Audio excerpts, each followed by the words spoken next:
Apocalipsis 12, del 1 al 6. Apareció en el cielo una gran señal, una mujer vestida del sol, con la luna debajo de sus pies y sobre su cabeza una corona de 2 estrellas. Y estando encinta, clamaba con dolores de parto en la angustia del alumbramiento. También apareció otra señal en el cielo.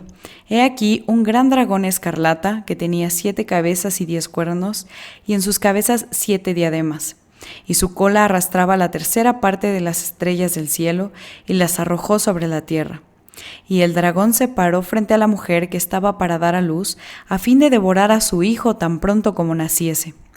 Y ella dio a luz un hijo varón, que regirá con vara de hierro a todas las naciones. Y su hijo fue arrebatado para Dios y para su trono. Y la mujer huyó al desierto, donde tiene lugar preparado por Dios, para que allí la sustenten por 1260 días.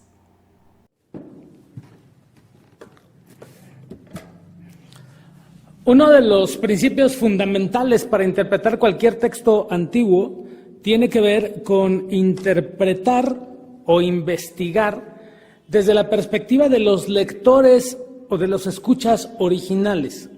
Es decir, el principio cuando nos acercamos a la Biblia, y específicamente hoy a Apocalipsis capítulo 12, no tiene que ver con las figuras o anticipos que tenemos nosotros, sino con cómo lo veían los primeros lectores.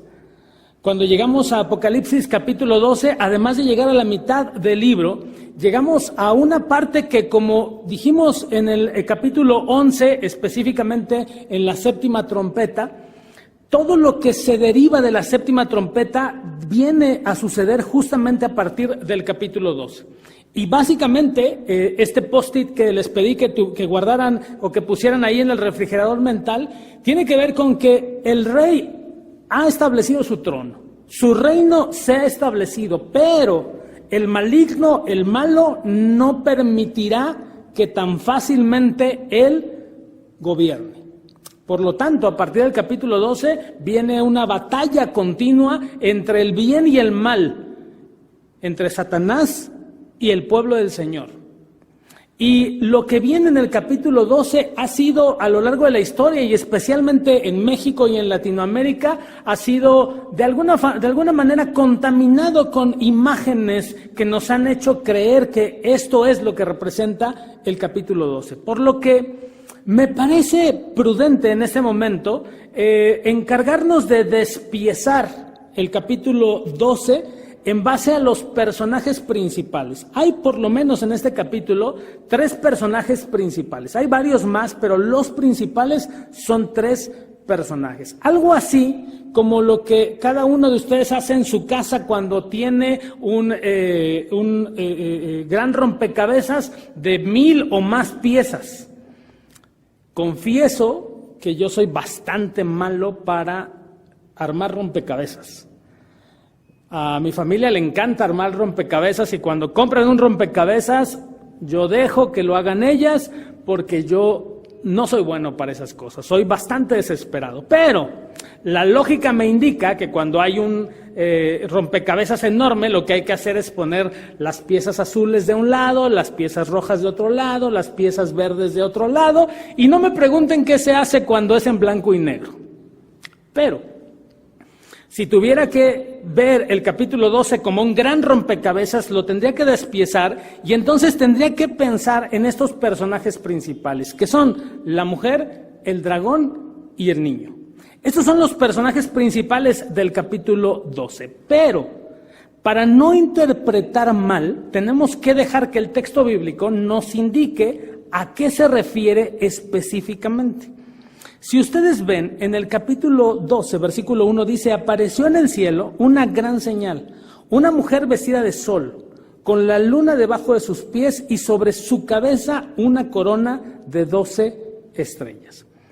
¿Cómo interpretamos este texto? Bueno, lo vamos a interpretar específicamente con el versículo 17 del mismo capítulo. Dice, es el último versículo de este capítulo, dice: entonces el dragón se llenó de ira contra la mujer y se fue a hacer guerra contra el resto de la descendencia de ellos, los que guardan los mandamientos de Dios y tienen el testimonio de Jesucristo. Así que esta mujer es la madre del resto, dice, de la descendencia de ella, no de una persona específicamente, sino del resto de la descendencia. Los intérpretes bíblicos han llegado a la conclusión, prácticamente por unanimidad, que esta mujer representa al pueblo de Dios. Pero es muy interesante porque el pueblo de Dios, en las épocas pasadas y sobre todo en el Antiguo Testamento, se representaba generalmente a través de los hombres, Abraham, Isaac, Jacob. Pero en ese capítulo ahora está considerando a las mujeres como aquellas que traen y que dan a luz a la descendencia.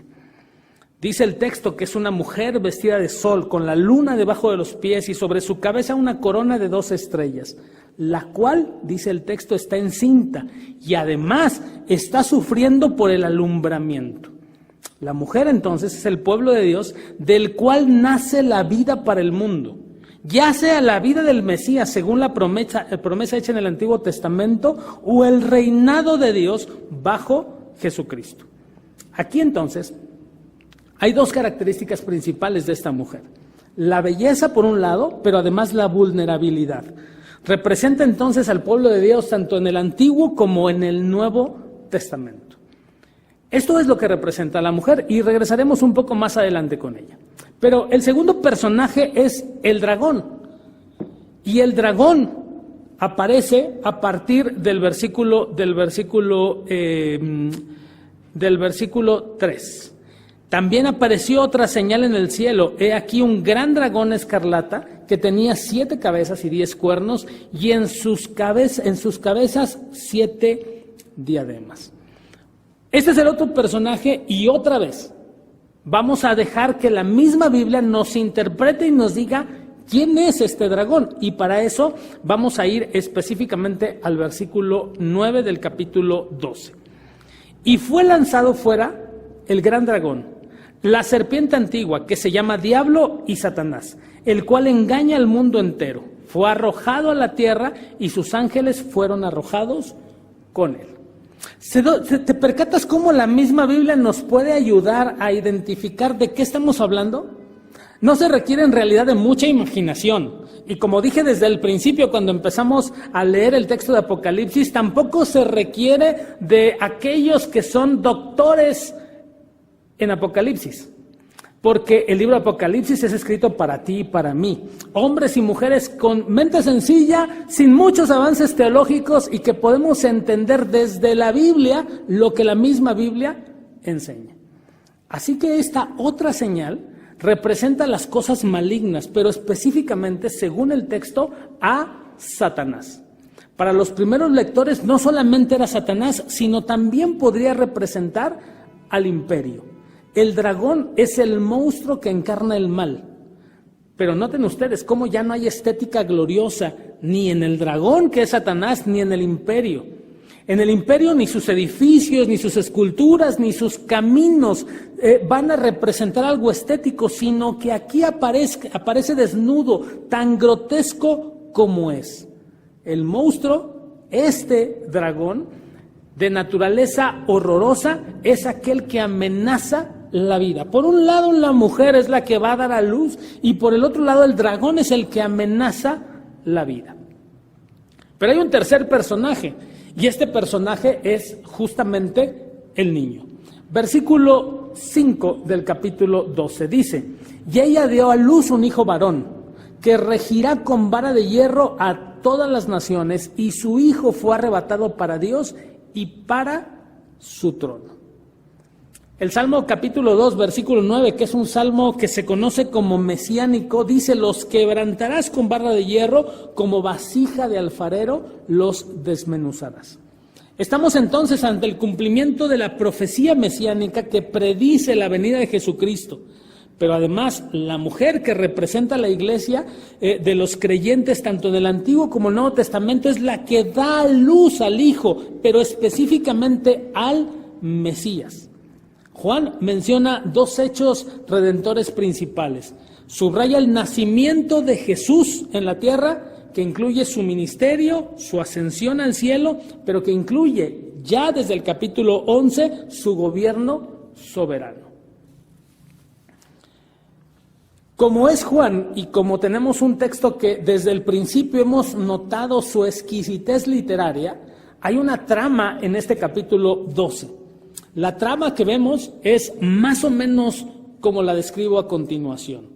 Es el conflicto entre el dragón y la mujer que está encinta. El dragón quiere devorar al niño que está por nacer, pero el niño apenas nace, es transportado inmediatamente al cielo. Ahí lo va a perseguir el dragón, con miras a secuestrarlo, pero al encuentro del perseguidor sale Miguel, lo derrota y lo lanza violentamente a la tierra. Furiosamente, porque el niño se le escapó, el dragón busca a la mujer para matarla. Momento en el que ella sale, se le dan 2 alas de águila con las que vuela al refugio que tiene el Señor en el desierto. El dragón vomita un tremendo chorro de veneno, que más podría, por supuesto, vomitar, pero la tierra abre su boca y traga todo ese río ponzoñoso y la mujer queda siempre ilesa. Así, la trama representa a este pueblo glorioso de Dios dando vida y que desde el comienzo se estableció una lucha que Pablo más adelante describe que no es ni contra carne ni contra sangre, sino contra huestes espirituales de maldad. Todo parece indicar que este capítulo 12, querido hermano, es el cumplimiento real de lo que ya leíamos en Génesis capítulo 3, versículo 15. El famoso protoevangelio. Y pondré enemistad entre ti y la mujer, y entre tu simiente y la simiente suya. Esta te herirá en la cabeza y tú le herirás en el calcañar. Lo que estamos viendo en el capítulo 12 de Apocalipsis, hermanos, es la legendaria lucha que se estableció desde el principio.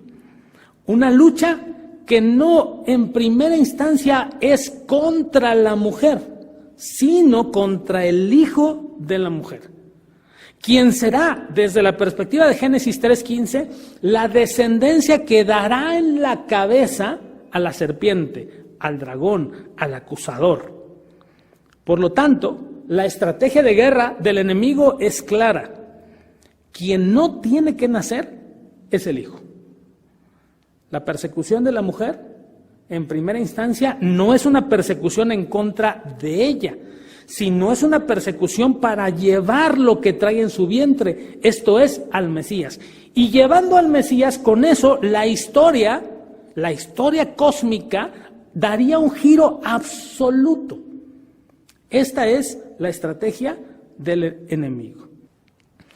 Lo que vemos aquí es la legendaria lucha que se estableció desde el principio, pero una lucha que en primera instancia no es contra la mujer, sino contra el hijo, quien sería la descendencia que, desde la perspectiva de Génesis 3:15, le daría en la cabeza a la serpiente. Por lo tanto, la estrategia de guerra, me parece, es muy clara. El que no tiene que nacer es el hijo. La persecución que se da en primera instancia con la mujer no es en realidad una persecución en contra de la mujer, es una persecución en contra del Mesías. Al que quiere tomar es al Mesías, y con ello se cambiaría radicalmente la historia de la redención. El enemigo de ninguna manera le falta inteligencia. Esta legendaria lucha se desarrolla a lo largo de todo el Antiguo Testamento. Si ustedes recuerdan un poco el Antiguo Testamento, o si pueden leer, verán dónde el hilo conductor es en realidad el Mesías, y lo que el pueblo quiere, lo que Dios quiere y lo que se anuncia desde el principio es el nacimiento del Mesías.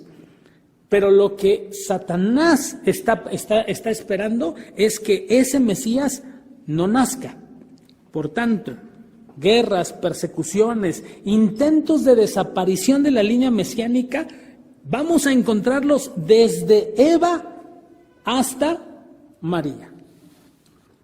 Desde la simple lucha interna en el vientre de la madre hasta los Herodes ponzoñosos que mandan matar a los niños menores de 2 años. Esta lucha es una lucha legendaria, que procura y que intenta que este niño no nazca, porque si este niño nace, entonces el plan de Dios sería ejecutado a la perfección y el diablo sería vencido. La descripción del pueblo de Dios a lo largo de la historia, hermanos, es gloriosa. Y se le llama aquí, a esta mujer que representa al pueblo de Dios, la gran señal. Vean ustedes lo que dice versículo 1 y versículo 2. Y en el cielo, apareció en el cielo una gran señal, una mujer vestida de sol, con la luna debajo de sus pies y sobre su cabeza una corona de 2 estrellas. Y estando encinta, clamaba con dolores de parto en la angustia del alumbramiento. La descripción en este texto es a propósito. Por un lado, hay una descripción sublime de su belleza, pero por el otro lado, la tragedia, la angustia y la fragilidad en el parto. No hay mujer que haya tenido un hijo y que haya estado embarazada que no se le haya dicho que embarazada se veía preciosa, pero que haya descompuesto su belleza ante la angustia y la fragilidad del parto. La belleza de esta mujer, de este pueblo, de esta iglesia, es la luz. En ella, hermanos, se concentra todo aquello que ilumina la tierra: sol, luna y estrellas. Por algo Jesús enseñó que nosotros somos la luz del mundo. El imperio se podrá vestir de joyas y vestidos lujosos, pero el pueblo de Dios, en el pueblo de Dios se concentra aquello que verdaderamente ilumina el mundo: la justicia, la paz, la alegría. Y por muchos lujos que tenga el imperio, no es otra cosa más que agente de la muerte. El pueblo de Dios no alumbra con su propia luz. Es la luz dada por el Señor como una bendición a las naciones lo que en realidad da la imagen y embellece a este pueblo. La imagen de la mujer, que es en Apocalipsis la gran señal, muestra la belleza de la vida frente a la estética del imperio, que está construida por la sangre de las víctimas, y de ahí el color escarlata, de ahí el color rojo que se plantea en este texto, cuya gloria está sustentada solamente por los poderes militares y las plagas que emanan de todos los opositores. La vida dada por Dios es una belleza indescriptible y solo comparable con los astros del firmamento. Sin embargo, en medio de tal belleza, la vida también parece frágil e insuficiente, pues se encuentra en el momento del mayor peligro, inerte en el punto de dar a luz.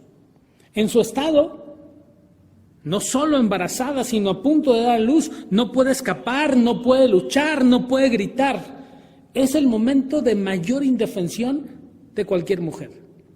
La vida está a punto de dar vida. Nada puede hacer frente ante las fuerzas del mal. Pero junto con esta descripción de este pueblo que es luz, está la descripción también del diablo.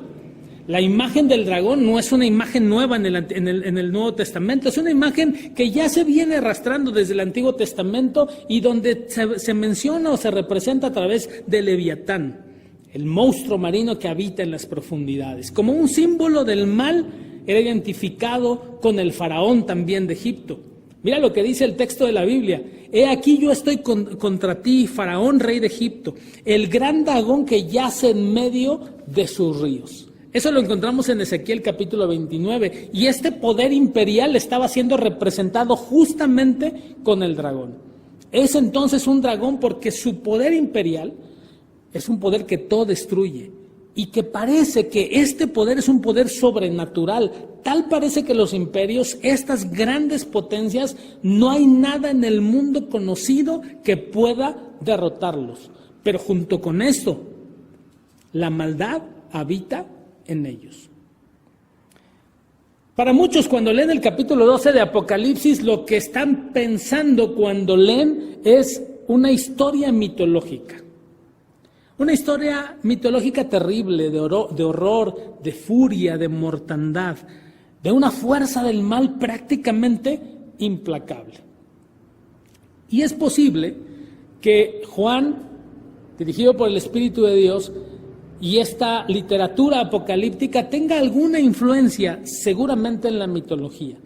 Pero esto solamente es para tomar esta figura mitológica o esta estrategia mitológica para plantear y para acentuar la violencia de Satanás, para acentuar la fuerza que impone a sus víctimas, para de alguna manera plantear la guerra que plantea él y sobre todo poner énfasis en que no es el promotor de la vida, sino al contrario, es el promotor de la muerte.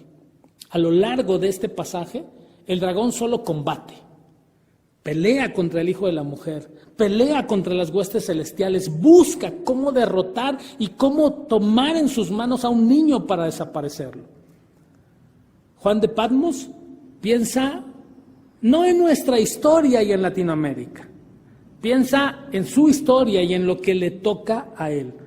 El dragón entonces para él y para el pueblo, el primer oyente de este texto, estaba identificado de manera concreta con el imperio de su tiempo, el cual estaba lleno de sangre y solo conoce guerra.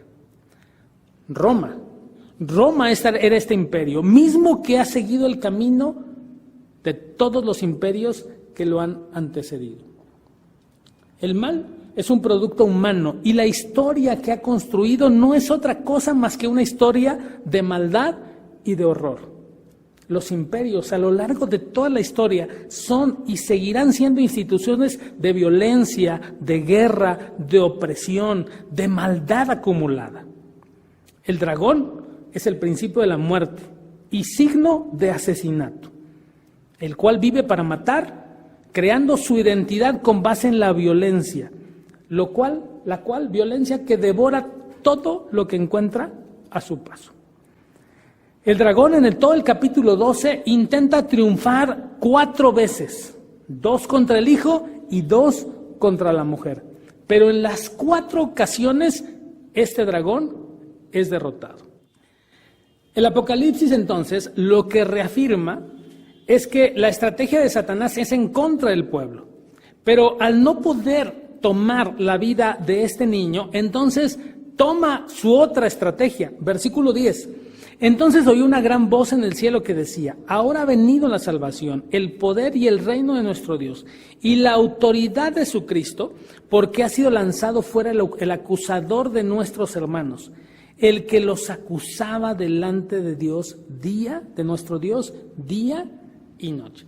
Vean ahora cuál es su estrategia. No pudo con el hijo, no pudo con la mujer y entonces ahora va contra el pueblo de Dios. ¿Y cómo lo hace? Dice, siendo el acusador.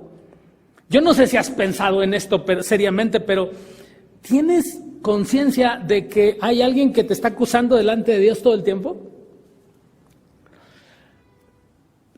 Por favor, a nuestros hermanos que de repente nos acusan de algo, quiero decirles, hermanos, que ya no nos acusen de nada. Ya tenemos quien nos acuse delante de Dios.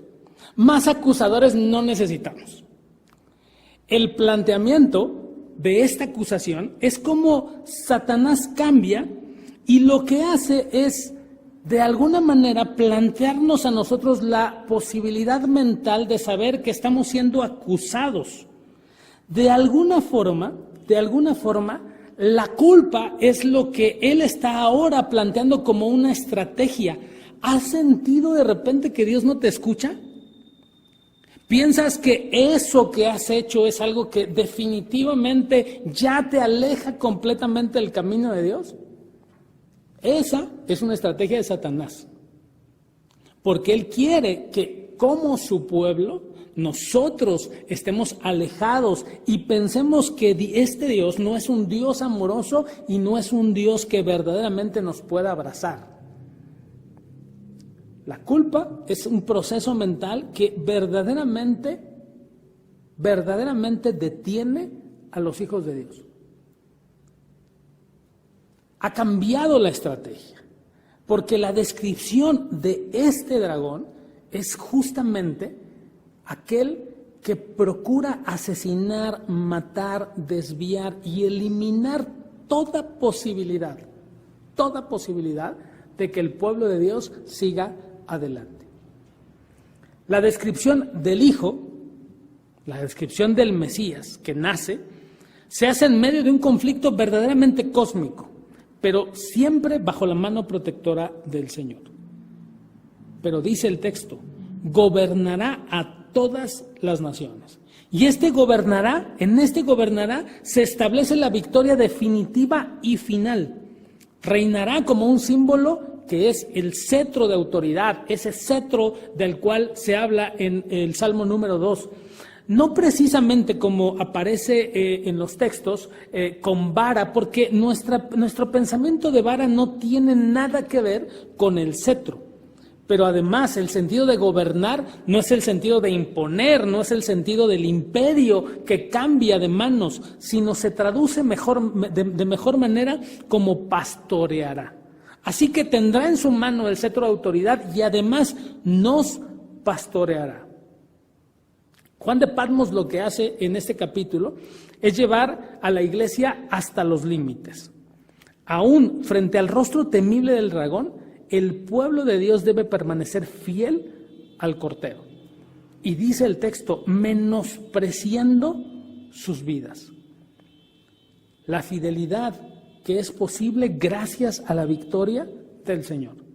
No se trata solo de ser valientes, sino se trata de mantenerse en la fidelidad que el Señor Jesucristo nos enseñó. La historia y lo que plantea Apocalipsis es larga todavía, pero la victoria será plena y absoluta. La victoria ya está ganada, como hemos visto en los capítulos anteriores, pero todavía no es plena.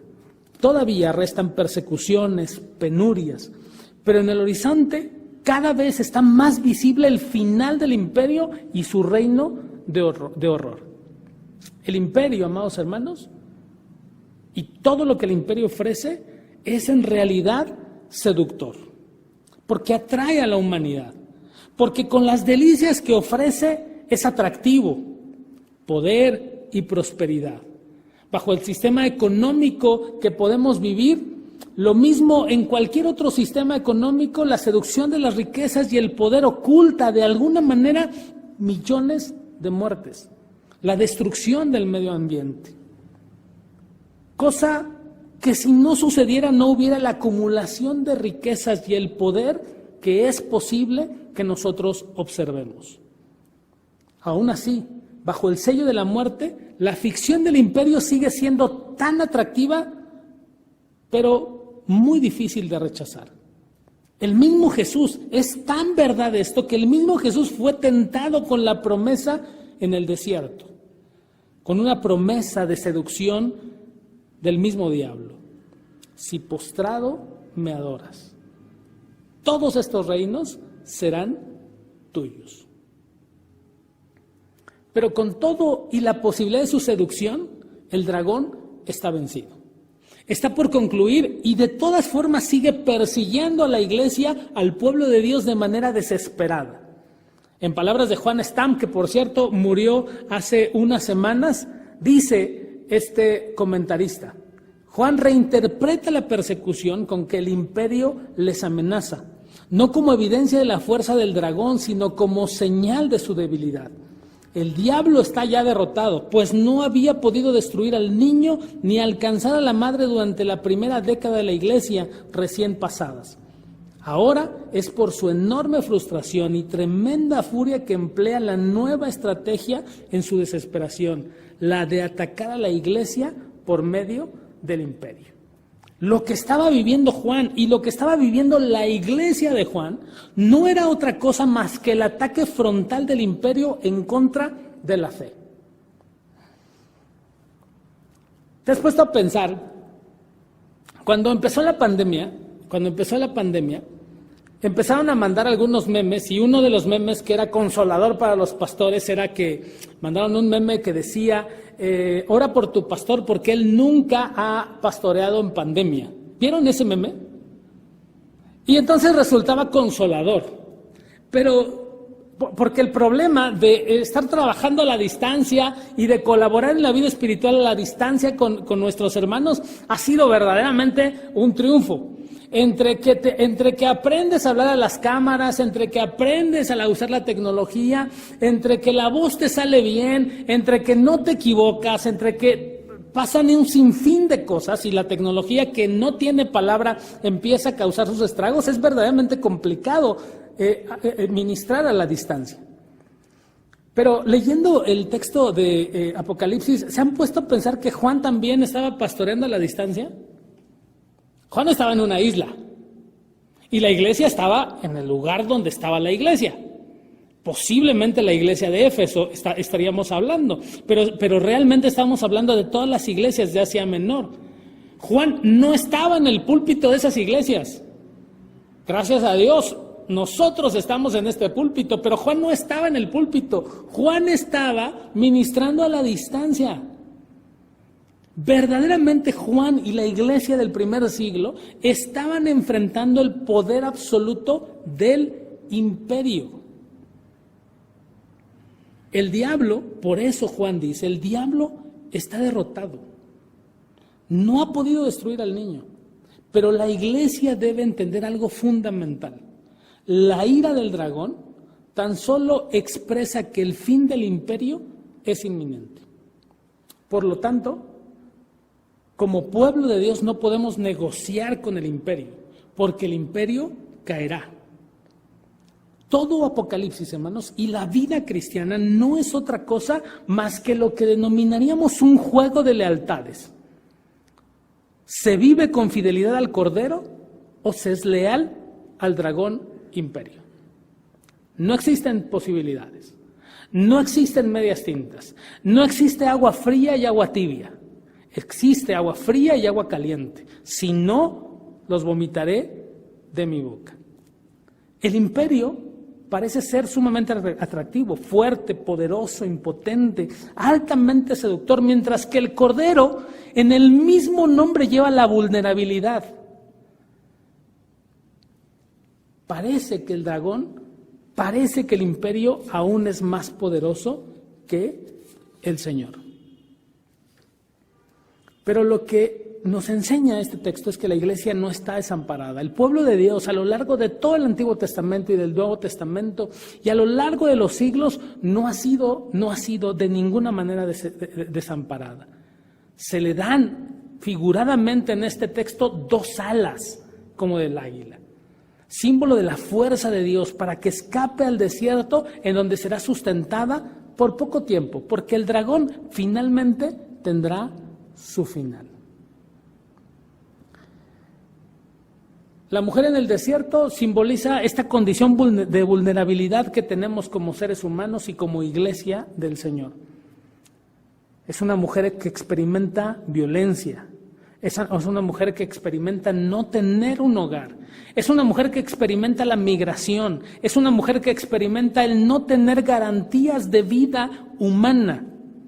Pero con todo esto, esta mujer que representa el pueblo de Dios y que es fiel a su Señor, será siempre sostenida por Él. Me parece que podemos llegar a un punto donde, entendido lo que significa el texto, tendríamos que tener, por lo menos, creo yo, 5 aplicaciones. Ya me terminé el tiempo tradicional y quiero preguntar, ¿tienen 5 minutos más? No escucho. ¿Sí? Ok. Creo que sí. Creo que escuché que sí. No serán 5, serán un poquito más. Hay 5 aplicaciones prácticas de esto que pasa en Apocalipsis y que surge del mismo Apocalipsis. La primera cosa importante que aprendemos de todo este texto es que el plan de Dios se llevará a cabo sí y sí. Diríamos amén y amén. El versículo 5, que ya leímos, dice: y ella dio a luz un hijo varón, que regirá con vara de hierro a todas las naciones, y su hijo fue arrebatado para Dios y para su trono. El enemigo, Satanás, el imperio y toda la historia desde el Antiguo Testamento ha intentado estorbar el plan de Dios, pero lo que dice este versículo es que el niño nació, que el niño verdaderamente nació. Nadie pudo lograr que ese niño no naciera, pero además ese niño tomará el trono final y definitivo. Nadie impedirá que eso suceda. Así que la gran esperanza para el pueblo de Dios es que el plan de Dios se va a llevar a cabo sí o sí. definitivamente se llevará a cabo. Y el plan que Dios tiene para su pueblo y que tiene para ti se llevará a cabo sí o sí. La segunda cosa importante es que en los tiempos de prueba, el Señor siempre tiene un lugar preparado para su pueblo. El siguiente versículo nos dice que la mujer huyó al desierto, donde tiene lugar preparado por Dios para que allá la sustente por 1260 días. Hay algunos que interpretan este texto, específicamente este versículo, y dicen que ese lugar que se tiene en el desierto ya está preparado. En realidad no sabemos si esto es así, pero lo que en el fondo está en el texto es que siempre en los tiempos de prueba el Señor ha visto por su pueblo y siempre el Señor ha tenido sustento. Aquí habla de 3 años y medio, que pueden interpretarse de muchas formas, pero en realidad me parece que se puede interpretar solamente como el tiempo necesario. Siempre que el pueblo de Dios tiene necesidad, el Señor siempre tiene un lugar preparado para su pueblo. Y si no me creen, pregúntenle a la Iglesia Puerta de Salvación. Cuando parecía que no tenía un lugar donde iba a estar, podemos afirmar categóricamente que el Señor siempre nos dio un lugar. Que no hubo ni un día, que no hubo ni un solo culto en el que la Iglesia Puerta de Salvación no tuviera un techo donde guarecerse. Yo he dicho figuradamente que aunque sea en un árbol podríamos adorar, pero Dios ha sido tan bueno que siempre nos ha dado más de un árbol, que siempre ha estado con su pueblo.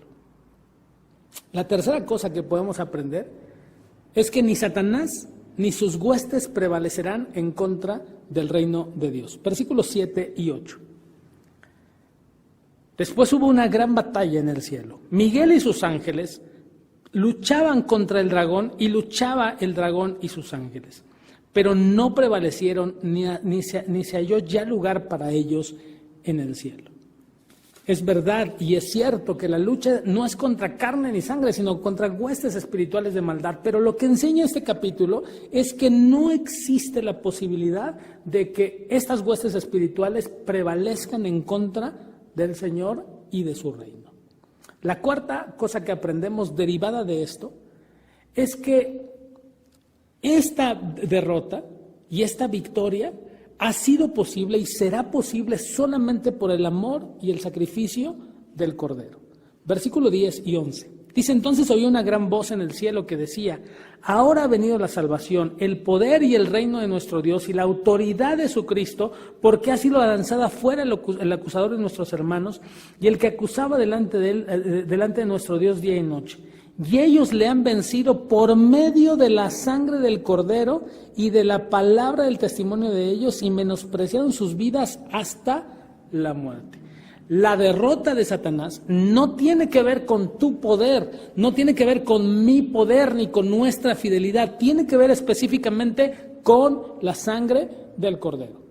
De ahí la importancia de seguir testificando y dando testimonio de que si quieres ser salvo de toda maldad, tan solo hay poder en Jesús. Y la última cosa, y me parece fundamental, la alegría, la esperanza y el valor es el destino cristiano en medio de la prueba. Creo que esto es una de las cosas más interesantes que nosotros podemos encontrar en el texto bíblico. Dice la Biblia, versículo 12, por lo cual alegraos cielos y los que moráis en ellos. Ay de los moradores de la tierra y del mar, porque el diablo ha descendido a vosotros con gran ira, sabiendo que tiene poco tiempo. Aquellos que están del lado de las huestes del mal, dice, seguramente la tristeza vendrá a ustedes porque saben que tienen poco tiempo. Pero los que están en el cielo, los que van al cielo, los que van al trono de Dios, dice, alégrense, alégrense porque la victoria ha llegado. Yo sé que como pueblo de Dios, como habitantes de este mundo, estamos siendo golpeados por un montón de dificultades. Y no solo el coronavirus ha sido y es aquel que nos golpea, hay un sinfín de cosas derivadas de todo esto que golpean nuestra esperanza, nuestro aliento, nuestro ánimo.